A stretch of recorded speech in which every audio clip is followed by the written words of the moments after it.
Je m'appelle Thibaut Mauve et j'ai 28 ans et je suis développeur web, spécialisé dans le langage Java.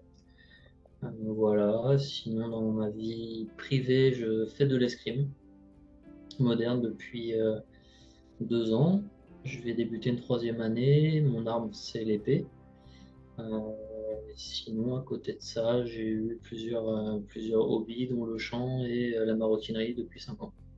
Et du coup, avant de commencer l'accompagnement, toi, c'était quoi un peu tes problématiques, les challenges que tu rencontrais à ce moment-là? Principalement de la performance, notamment sur l'escrime, parce que j'avais un surpoids, j'étais à 97 kilos, donc Mm. 97,5 même. Même au-delà de la piste d'escrime, il y avait le fait tout simplement de monter les escaliers, parce que j'avais un trajet dans le métro où je devais monter une certaine rangée d'escaliers, j'arrivais en sueur et essoufflé au-dessus, une fois arrivé en haut. Je devais taper encore ensuite le couloir, enfin bref, c'était, voilà. À 28 ans, je me suis dit, c'est quand même dommage d'en arriver là.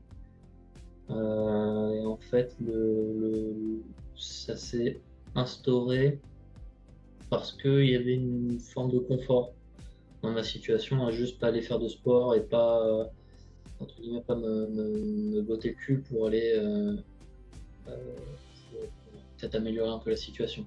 C'est-à-dire que c'était là, je grommelais quand ça arrivait. Si- Et à cause de ça, du coup, tu te sentais un petit peu commun à ce moment-là. Il y avait une grosse insatisfaction, vraiment. Parce que sur la piste, en fait, j'avais des hauts et vraiment des hauts et des bas en termes d'humeur et en termes de performance sur la piste. C'est-à-dire qu'il y avait des jours où voilà, j'étais à fond, je gagnais tous les matchs quasiment et ça allait bien. Et d'autres jours où j'étais mais au ras des pâquerettes et en plus, je gère pas forcément très bien la frustration de ce côté-là. Ouais. Du coup, j'allais bouder comme un enfant dans mon coin parce que je n'arrivais pas, j'étais là en mode, ça me saoulait de perdre mes matchs et de faire que des bêtises alors que dans l'entraînement d'avant, ça allait bien. Et du coup, au final, qu'est-ce qui a fait que tu as décidé un peu de sauter le pas et de te lancer dans un programme? C'était quoi un peu le déclic pour toi? Alors, mis à part l'escrime, c'était vraiment les petits trucs du quotidien qui, pour certains, seraient anodins, mais qui, moi, me dérangeaient.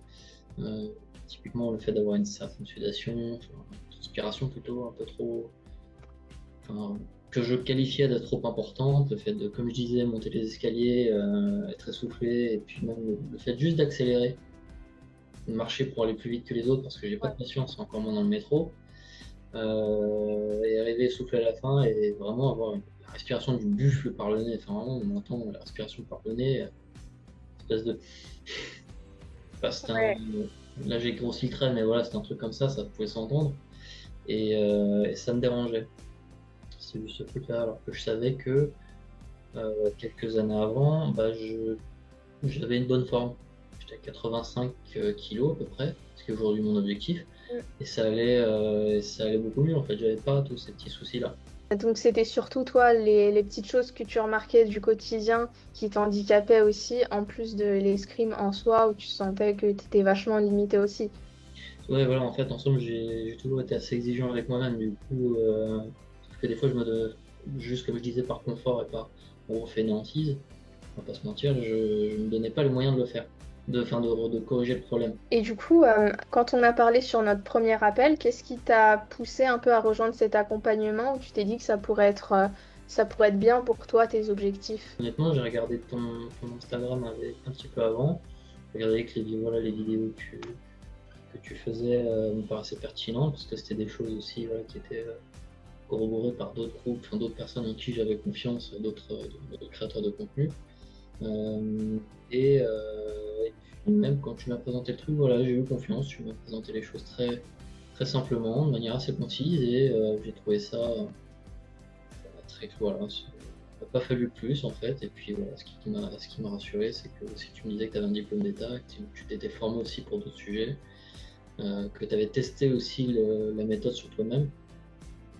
Donc voilà, c'est-à-dire que il n'y avait pas que de la théorie derrière, il y avait aussi ce que tu as vu toi-même. Aujourd'hui, là, on est à semaine 8 à peu près dans le programme, donc on est à peu près à la moitié.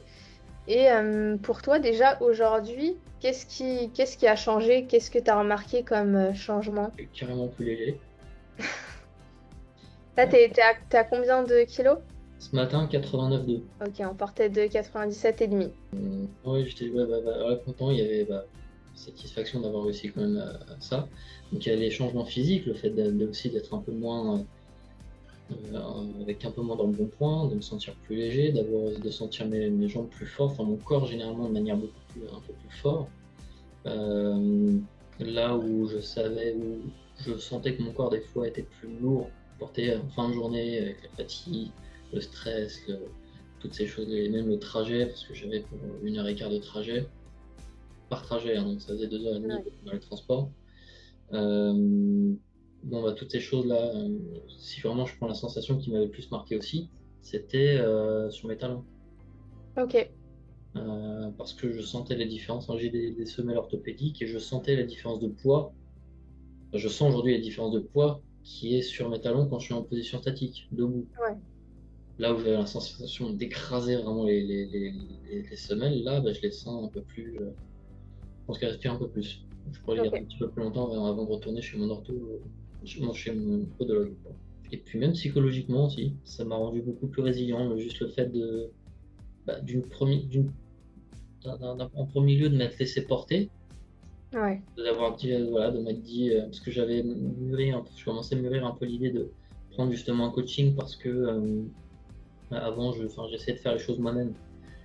Mais au bout de 2 semaines, j'explosais en plein vol et je redescendais dans mes travers. mm, Et juste le fait d'être accompagné, je me suis dit peut-être que c'est ça qu'il va me falloir. Finalement, j'ai eu raison, hein. C'est ce qu'il m'a fallu. Et en fait, voilà, ça m'a rendu plus résilient. Le fait de me dire, de regarder les chiffres avec moins de culpabilité, juste de me dire ça va descendre. mm. C'est le but, c'est prévu pour, ça va descendre. Donc c'était un peu, voilà, c'est ce que j'ai noté en tout cas. Même du coup, dans ton esprit, c'était beaucoup moins confus.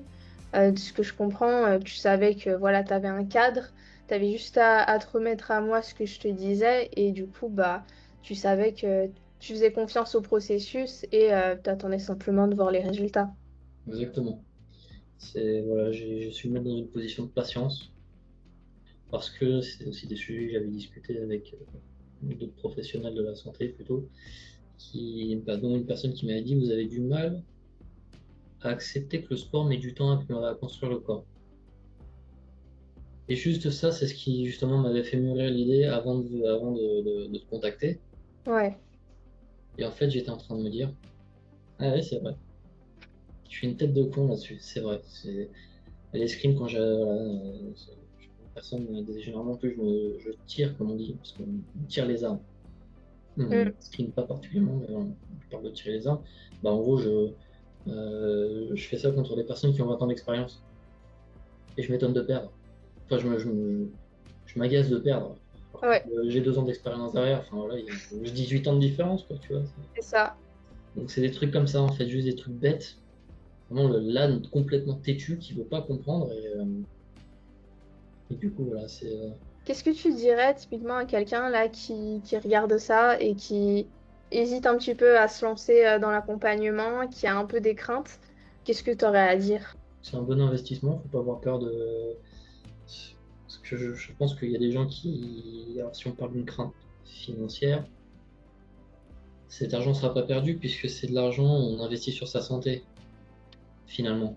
Hmm, Alors ça fait très discours d'influenceur, vente pyramidale, machin, mais en fait c'est vrai, c'est bête et méchant en soi. C'est juste que bah, c'est investir sur sa santé. Moi voilà, j'ai eu des différences. Enfin, j'ai vu les différences sur mon corps et j'en verrai encore parce que j'ai encore quelques kilos à perdre. Mais en fait, je préfère 1000 fois avoir dépensé de l'argent pour ça et me sentir mieux que d'avoir continué dans mes travers et n'avoir rien fait, quoi, même pas avoir essayé de tenter. Euh, ouais. donc là-dessus, voilà, il n'y a pas de. Après, voilà, forcément, ça se budgétise, on n'a pas tous le même portefeuille, forcément. Mais voilà, faut pas avoir peur, en tout cas, d'investir, en tout cas, là-dedans.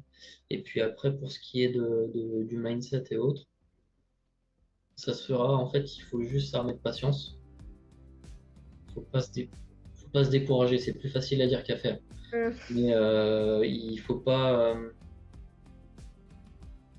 partir, en fait, du principe, enfin, de la pensée limitante qu'on va se foirer. à un moment donné. Parce que de toute façon, quoi qu'il arrive, ce sera jamais en descente comme ça, hein. Ça va forcément osciller. Mm. Si les oscillations font vraiment comme ça, c'est qu'il y a d'autres, il y a d'autres, le fond le fond du problème est différent de ce qu'on pense, de ce qu'on pourrait voir en premier lieu. Mais en soi, dire à quelqu'un, qu'est-ce que je pourrais lui dire? C'est de pas avoir peur du processus, tout simplement, et de ce que ça implique. Et vraiment, le plus dur dans le processus, c'est la première semaine. Ça s'est très bien passé. Et puis surtout, le coaching est fait pour celui que tu proposes.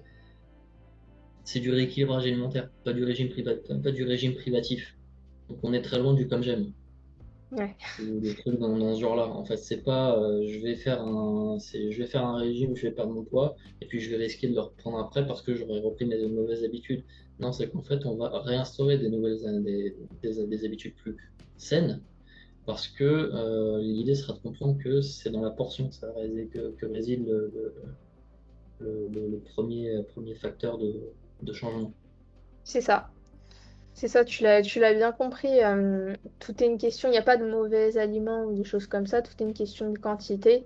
D'avoir une partie où on mange sain et une petite partie aussi où on continue de se faire plaisir tout en faisant quand même un petit peu attention. Un autre truc, c'est juste que voilà, moi, toutes les recettes que tu as proposées, elles donnent clairement faim en fait. Je vais pas mentir, hein, voilà, j'ai vu tout ça, j'ai fait, même pour les trucs véganes, moi qui suis pas spécialement vegan, Ouais. rien contre le véganisme, c'est juste que quand j'ai regardé, j'ai fait, ça a l'air quand même intéressant à tester.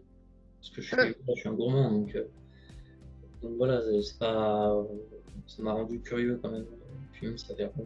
En plus, voilà, les recettes sont variées. Donc, y a pas, ce sera pas la même chose toutes les semaines, etc.